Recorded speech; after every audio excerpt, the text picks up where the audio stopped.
এক রোড অ্যাক্সিডেন্টে আমার বাবা মা বড় দিদি আর বিজয় মারা গেল। আমি বেঁচে গিয়েছি কারণ ঘরের ছোট ভাইটার সাথে আমাকে সবাই রেখে গিয়েছিল বলে। আমার বয়স তখন ঠিক কত হবে তা জানি না, তবে কিভাবে আমার জীবনের চিত্রপট বদলে গেল সে কাহিনী আরেকদিন বলবো। আজ তোমাদের যে কাহিনী বলবো তা হচ্ছে সুখের সাগরে তুষের আগুনের মতো একটা কাহিনী। আমার বাবারা দুই ভাই এক বোন।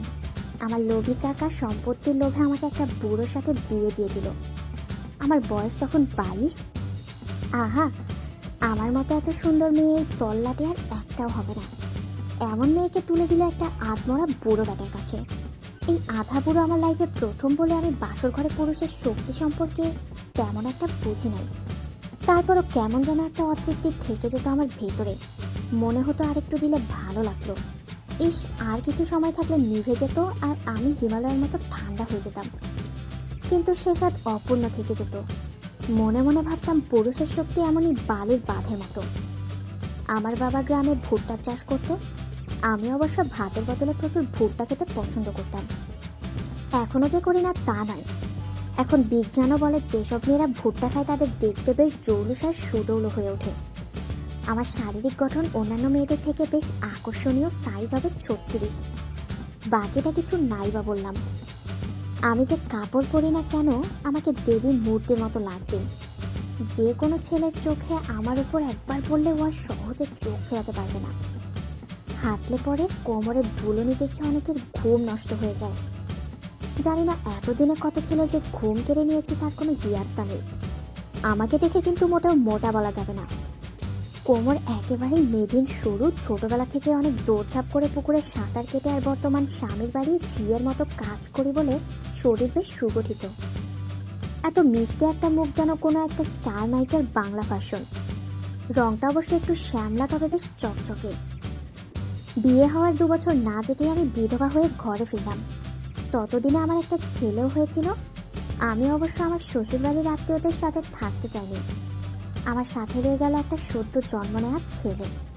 এবার অবশ্য আমি আর দুর্বল নই, বরের অনেক সম্পত্তির মালিক আমি।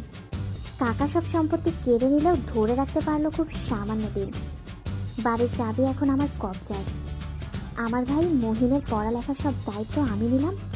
কাকার পরিবার এখন আমার গায়ে বেঁচে রইল। থাকতে দিলে থাকবে, খেতে দিলে খাবে, এমন একটা পরিস্থিতি। একটা কামুকি কাকা তো বোন ছিল আমার। আমি তার বিয়ে দিলাম এখন ঘরের সবচাইতে কাছের বলতে আমার বুড়ো পিসি আর ঠাকুরমা। এই সাদা শাড়িতেও পাড়ার ছেলেরা যে কোনো নতুন বউকে ফেলে আমার দিকে তাকিয়ে দেখে। পুকুরে আসার পথে বুকের দিকে তাকিয়ে থাকে আর যাবার পথে চোখ কোমরের সাথে লেগে থাকে।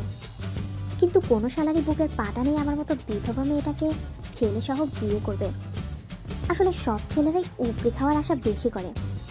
নিজের গড়ে নিয়ে কেউ খেতে চায় না। ছেলেদের দোষ দিয়েই বা কি লাভ? আসল সমস্যা তো আমাদের সমাজ ব্যবস্থার। বিধবা মেয়েকে একটা ছেলের পরিবারের কেউ মেনে নিতে চায় না। আর সেই জন্য কিছু কিছু ছেলের আগ্রহ থাকলেও তারা ভাবে বাবা মা কেউ কি মানবে। অথচ অনেক মেয়েই আছে কতজনের সাথে কত কি করেছে, এক কথায় লাগিয়েছে, কিন্তু তারা বিবাহিত নয় বলে ওরাই সমাজের এবং ছেলেদের চোখে ভালো, এক কথায় তিনটে। সে যাই হোক, মাত্র 2 বছর সংসার করা মেয়ে আমি, তাই শরীরের গঠন তেমন নষ্ট হয়নি, বরং আগের চেয়ে আরও আকর্ষণীয় হয়েছে। আর নষ্ট হবেই বা কেমনে? যে আধা বুড়োর সাথে আমার বিয়ে হয়েছে ও বেটা আমার আর কি কমাইতে পারে? ও তো আমায় আরো জ্বলিয়ে দিয়েছে। এখন আমি সূর্যের মতো জ্বলছি আর পাড়ার ছেলেদের মন জ্বালাচ্ছি। এমনকি এক রাত করতে দিলে পাড়ার ঠাকুরে লুকিয়ে হাজির হবে লাখ টাকা বীজতে ভরে নিয়ে। নিজের ভাইয়ের বন্ধুরা পর্যন্ত ড্যাব ড্যাব করে তাকিয়ে থাকে, যারা কিনা সবে কলেজে উঠলো। একদিকে ভরা যৌবনের জ্বালা, অন্যদিকে কোলের ছেলেটা আবার দুধ খেয়ে শেষ করতে পারে না। একদিন চান ঘরে চান করছি, হঠাৎ বাইরে কাকি পিসি আর ঠাকুরমার চেঁচামেচি শুনতে পেলাম। মাহিনকে খুব মারছে পিসি, আরো চিৎকার করছে। বাকিরা পিসিকে না থামিয়ে ওকেই বকছে। মনে মনে ভাবলাম খুব খারাপ কিছু করেছে নিশ্চয়ই। তাড়াতাড়ি স্নান করে কাপড় পরে বেরোলাম আমি। বাইরে এসে বললাম, কি হয়েছে, কিসের এত চেঁচামেচি? দেখি সুশান্তের পিঠে বেতের দাগ, ও মাটিতে চোরের মতো মাথা নিচু করে বসে আছে। আমি এবার রাগান্বিত স্বরে বললাম, পিসি তুমি ওকে এইভাবে পেটালে কেন? ঠাকুরমা বলল, পেটাবে না তো কি মাথায় তুলে না যাবো? ও যা করেছে তা তোকে পিটিয়ে মেরে ফেলা উচিত। আল্লাহ দিয়ে দিয়ে মাথায় তুলেছে ওষুধটাকে, দেখিস একদিন তোকেই খাবে বলছি। আহা, এত বলার কি আছে? ও কি করেছে সেটা আগে বলবে তো নাকি? কাকি বলল, এসব লজ্জার কথা কি জোরে জোরে বলা যায় নাকি? আমার হাত ধরে কাছে সরে গিয়ে বলল, ও স্নান ঘরের দরজার ফুটো দিয়ে লুকিয়ে লুকিয়ে দেখছিল তোকে। আমি এবার যেন আকাশ থেকে পড়লাম। আমি নিজেকে আর সামাল দিতে পারছি না, মনে হচ্ছে পায়ের নিচে মাটি নেই। ভাঙ্গা গলায় বললাম, কি বলো কি তোমরা? আমিও পিটাবো নাকি? এই বলে লাঠি হাতে নিলাম। আমার হাতে লাঠি দেখে মাহিন কাচুমাচু করতে লাগলো ভয়ে।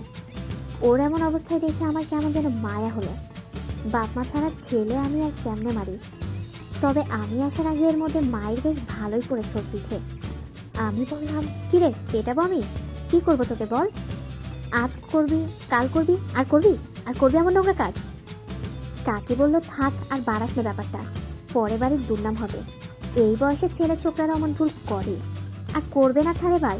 আর করবি না তো বল। ও এবার কান্না সুরে বলল, না আর করব না। তবে আমার কাছেও ব্যাপারটা বড় কিছু মনে হলো না। পাড়ার সব ছেলেরা, এমনকি ওর বন্ধুরাও আর চোখে আমাকে দেখার জন্য চেষ্টা করে। কত ছেলে পুকুরে উঁকি মারে ডাক দিলেই পালায়। তবে একটাই খোটা লাগলো যে ও আমার ভাই। হোক অন্য কেউ তো আর দেখেনি, মাইনি তো। অন্য কেউ যদি দেখতো তাহলে কি এক এলাহি কাণ্ড ঘটে যেত। এই বলে নিজের মনকে সান্ত্বনা দিলাম। যুবক ছেলে বুঝতে পারেনি ধরা পড়বে। সুন্দরী মেয়ে মানুষ দেখতে চায় সে, দিদি হোক আর যেই হোক। একটু ছাড় পেতেই ও কিন্তু ভয়ে পালালো। অনেক খুঁজে ওকে 3 দিন পর বের করা হলো। কিন্তু এদিকে আমি এই 3 দিন কেঁদে কেটে একাকার। হাজার হোক মেয়ে মানুষের মন, তাতে আবার ওকে আমি মানুষ করে বড় করলাম। ও এখন কলেজে পড়ে। আমার কান্না দেখে বাড়ির সবাই আমাকে সান্ত্বনা দিল। ও 3 দিন পর বাড়িতে আসার পর এবার আমি পেটাতে শুরু করলাম। আমি বললাম, পালিয়েছিলি কেন? আর যাবি কোথাও আমাকে না বলে কখনো? তবে লাঠির আঘাতগুলো খুব জোরে দিতে পারছি না। ও আমার এমন ভালোবাসার মায়ের বুঝতে পেরে করুণ স্বরে বলল, না দিদি, আমি তোমায় না বলে আর যাব না। খেয়েছিস কিছু? আয় এখন খাবি। কাঁদতে কাঁদতে ওকে নিয়ে খাওয়াতে বসালাম। এরপর বহুদিন চলে গেল। অনেকেই বাড়িতে ওকে ঘরের দরজাতে তাকাতে দেখেছে। ধরা পড়লে দৌড়ে পালিয়েছে। কাকি পিসি এমনকি আমাকেও অনেকে বলেছে বেশ কবার, কিন্তু ওকে কিছু বলতে চায়নি কেউ, কারণ ও এবার পালালে যদি আর খুঁজে না পাওয়া যায়।